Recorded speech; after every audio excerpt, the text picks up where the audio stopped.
What's up, South Florida? My name is Jessie with Living Local. Today, you're in for a treat because I'm chatting with beauty blogger and social media influencer, Gabby Cuesta, and she's going to be sharing some tips on how to brand yourself on social media. As a beauty blogger and a social media influencer, how did you get started? So the way I got started was first, I'm gonna give up the makeup side and I'm gonna try to find my niche. So I decided, I was like, okay, I have red curly hair. I don't see anyone with curly hair. So I was like, okay, let me start posting my curly hair routine and my journey. So I started doing that, and then when I decided that, I pretty much sent one video, my first curly hair routine video, to different curly hair pages. And then from there, I was like, history. Everyone started reposting. They all wanted to pretty much collaborate with me. And then from there, I just started getting a whole bunch of sponsorships and being an ambassador to companies. And then that's kind of how it went. How many followers do you have right now? So right now I have about 17,700, so almost like 18, it's getting up there. And I know a lot of people are always looking for ways, people building up their Instagrams, like you said, and trying to be an influencer. How have you been able to make those partnerships with those brands and kind of get your name out there? The best way to go by it is by make sure, like when you're emailing companies specifically, do it for free first, because that's kind of how you grow a relationship with a company. Then you can ask for like more of like sponsorships and more of like, exchange for product for like pay. Then you can do that. You have to pretty much compensate each other for, a post, free product, and it just pretty much goes from there. And you have to remember like what is different about you that's gonna make them want to work with you as well. So finding your niche pretty much. And I know you kind of explained a little bit that you realized that nobody else had red curly hair like you. So how did you decide to make that your brand? Yeah, it actually was a mistake. My hair, I hated it in the beginning because I wanted it more orange red, but then it just became something that I was just like, wow, like I'm bad. Like I'm gonna show people my journey and I'm gonna show them how to be kind of confident. That just honestly, I think after a couple of years, with my red hair, I just started gaining more confidence, and from there I was just like, okay, I'm gonna let this be my brand. So that's pretty much how it all started.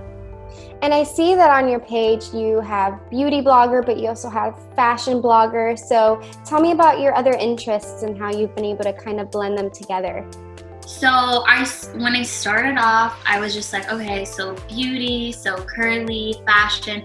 And I feel like I decided to do kind of like mix them all together as time went by, since then after that, not only did curly hair companies message me, but also like makeup companies, because they saw how nice my makeup was. And then from there, even like fashion companies all the way from London, they were all like, okay, I'm gonna send her products so she can promote it. And then from there, everything kind of just mixed together in like beauty fashion industry, because everything just kind of like collides together. And from the beginning, was it your plan and goal to become a social media influencer? In the beginning, I think I've always been that person that wanted to like stand out, but it wasn't really like, I don't know. I think I just saw people, like I would watch videos and I thought to myself, like, I think that is my calling and I think that's what I want to be. And I feel like I can show other people how they can become that. So I was just like, okay, like I'm gonna try my best. At first, like I got really tired. I was just like, I give up. I didn't want to do it anymore. And then I think I found my way of expressing myself to other girls. So I think that's kind of like what you have to find. At first, I didn't think I wanted to do it. And then I decided, I was like, wow, like this is what I love to do. I love posting. I love being confident and showing other people too. So I think that's kind of like what pushed it. And what kind of impact do you want to do with this? You brand your curly hair, and I see your videos of how to style your curly hair. So is this something that you kind of wish you had as a little girl to learn how to like do your Yeah, curly hair?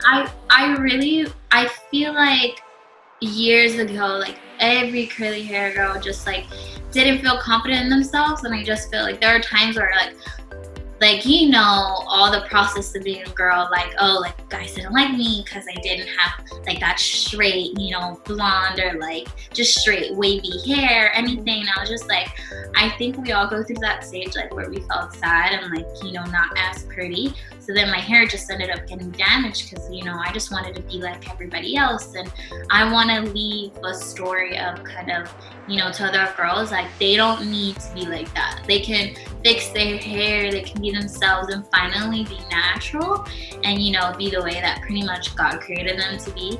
And that's like the story that I want to lead to girls. I want them to feel, you know, once they start their hair journey, that it was worth it, and they could see like, wow, like I'm beautiful and I don't need, you know, the typical standards of like straight hair. You know, I can be who God made me to be. So that's what I want to show girls, you know, to be confident in themselves and, you know, for them to feel beautiful.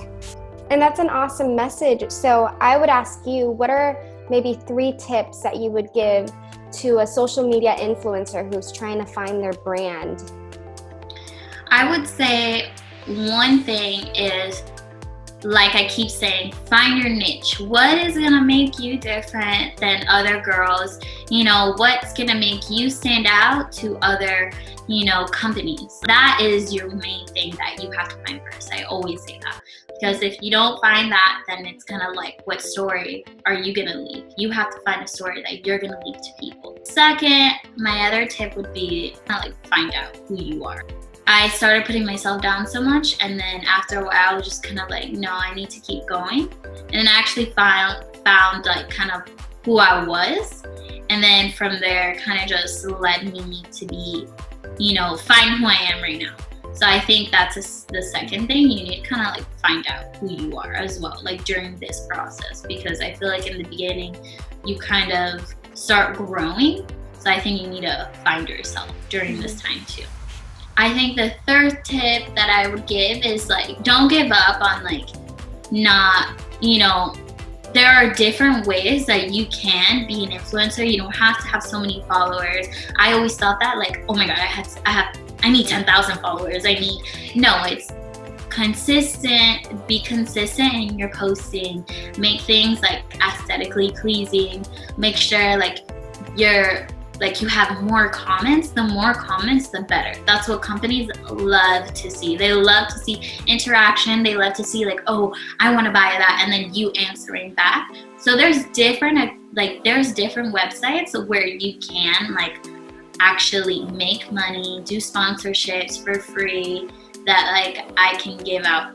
You know, these are like tips I would love to give. Also, like there is one company that a lot of people don't know that I would love to give this tip for free, which is Pixie Beauty.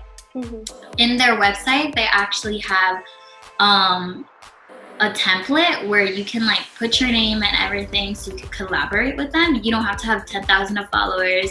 They literally will send you free PR boxes for free. Wow. So a lot of people don't know that, and I want to give that tip first so people can actually, you know, sign up for it and then see how it goes from there, and then that's how they can start, you know, be a little beginner for them. Well, that's awesome. Thanks for sharing that. That's really cool. I didn't even know those kind of companies existed. And it's a really good point that you said that you don't have to have thousands and thousands of followers to be an influencer, that it just matters what's in the comments and the kind of content that you're giving, and if people are really watching what you're doing. So that's really cool. So I wanted to ask you, what are some brands that you've gotten the chance to work with now that you've, you know, made yourself an influencer on Instagram? CoverGirl really reached out to me, and I think that was the first tear that came out of my eye. Like, yeah, you've got to be kidding me right now. They literally emailed me, and they were like, we love your work. We just love your, like, pretty much your whole look. And that honestly like made me realize like how far I've come, because I was just like, in the beginning, like it was like small brands, and then out of nowhere, CoverGirl. And then after that, it was like Rimmel London. These are all brands that people know. Urban Decay. Like, I would have never thought that I would work with these people, you know, and actually post about their products. And honestly, it makes me work even harder. Well, thank you, Gabby, so much for sharing your tips. I think a lot of the Instagram viewers are going to really appreciate the tips that you just gave them. I'm so glad that I got to do this interview with you.